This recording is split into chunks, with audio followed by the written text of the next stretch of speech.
We are all here because we're committed to increasing opportunities for walking and cycling, and I want to start by offering huge congratulations to Sustrans for the many years' work that they've carried out on the National Cycle Network.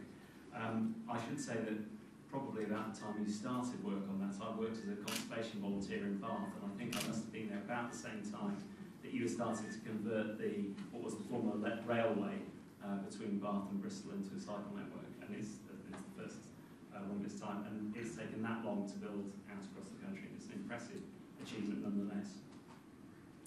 It's grown from something like 500 miles, in fact, in that time, to over 16,500, which is really quite an achievement in the time. And it's wonderful to hear that 4.4 million users made over 786 million journeys on the network last year. Above all, I want to pay tribute to the vision that you've shown. The vision for a national cycle network has to a great extent defined Sustrans, and it's an immense triumph that the organisation has managed to successfully keep that vision alive and to keep it relevant whilst growing enormously as an organisation to physically put it in place. It's a really remarkable achievement and something which you should be very proud of.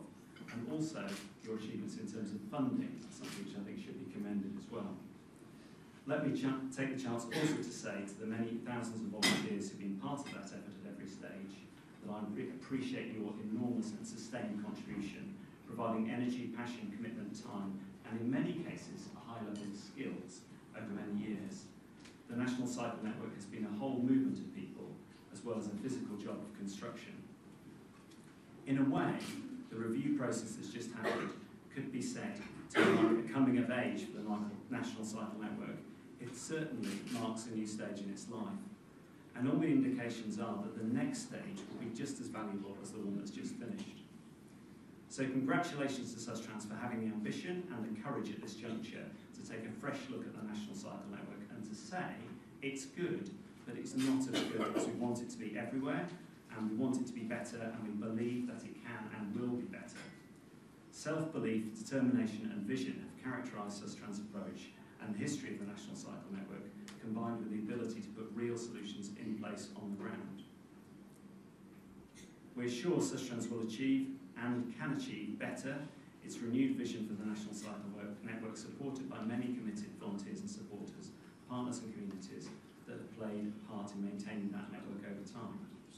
Your strategic aims to improve the network to make it safer for everyone and more accessible are equally vital and important if we're to increase the number of people cycling and walking. Whether it's to get to work or to school or for leisure, we need to put people at the centre of planning and designing the network, creating routes that are pleasant, safe and attractive to improve the experience of cycling and walking, and to effectively encourage people to walk and cycle much, much more than they do now. Therefore, I welcome the suggested measures to improve inclusivity, such as widening paths and improving path surfaces to ensure they're suitable for all types of users, and to improve signage and wayfinding to assist people to find their way and to connect people to local destinations. And I particularly welcome the commitment to the removal or the redesign of 16,000 barriers, which you've heard so much about today, that presently prevent some users from accessing the traffic-free sections. Making the network suitable for adapted bikes for people with disabilities, in fact I've been talking to Isabel today about it, just that, mobility scooters, tandems, cargo bikes and child buggies will make the whole network significantly more accessible. And I also welcome the aspiration to raise safety standards as well. As we all know, danger and indeed perceived danger is a barrier to both cycling and walking.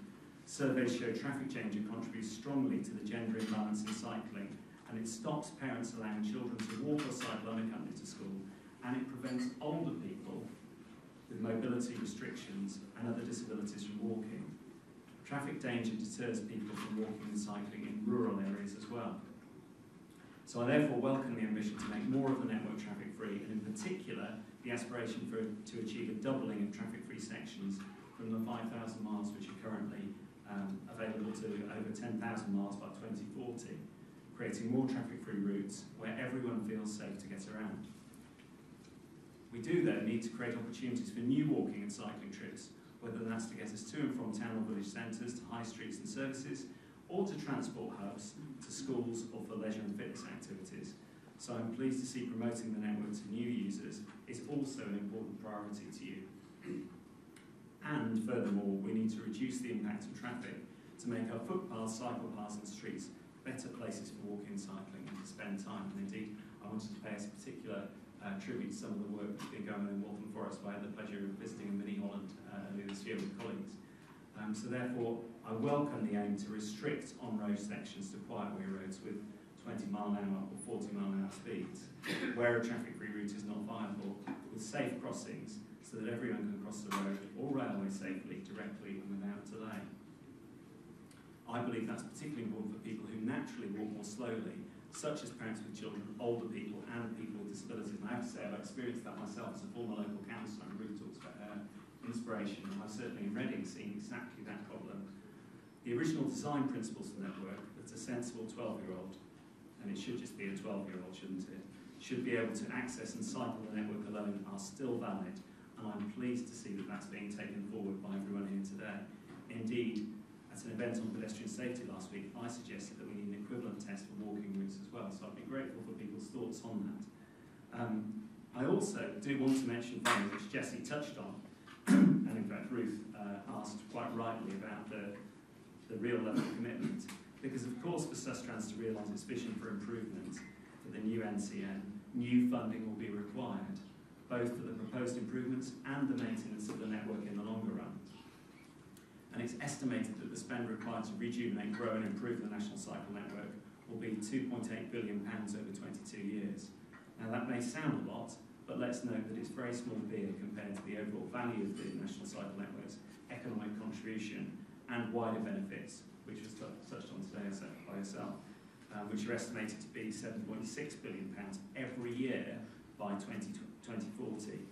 And of course that number can't really take into account the value of the network in terms of the day-to-day contribution it makes to people's social, physical well-being, environmental well-being, the enrichment of people's lives by providing them links to shops, work, public spaces, schools and communities, and indeed the economic rejuvenation of some of those communities. And there's some very compelling evidence from London and other areas about that, which I saw last week.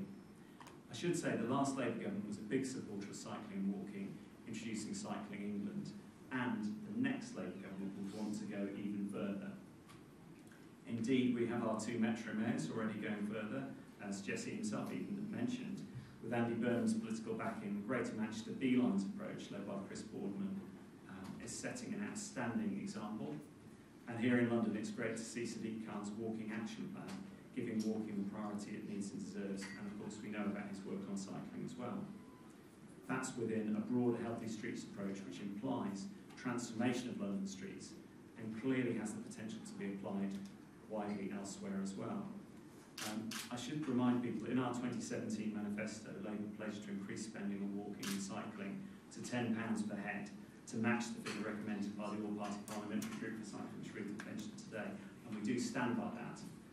We also recognise that encouraging cycling is not just a matter of funding, that although that is vitally important, of course, it's also a question of giving much longer-term funding settlements. The type of settlement which guarantees those operating the network a secure stream of funding. Rail and road get these.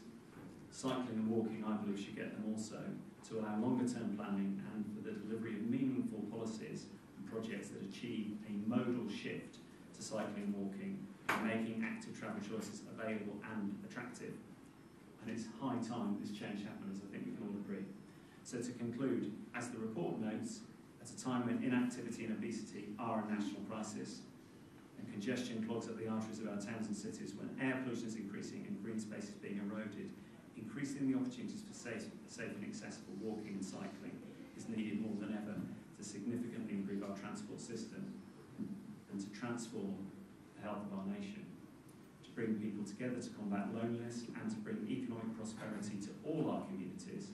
The advantages are clear, and in my view, they are overwhelming. So I look forward to working with all of you, both in the near future and as part of a future Labour government, to achieve the transformation we all want to see. Thank you very much.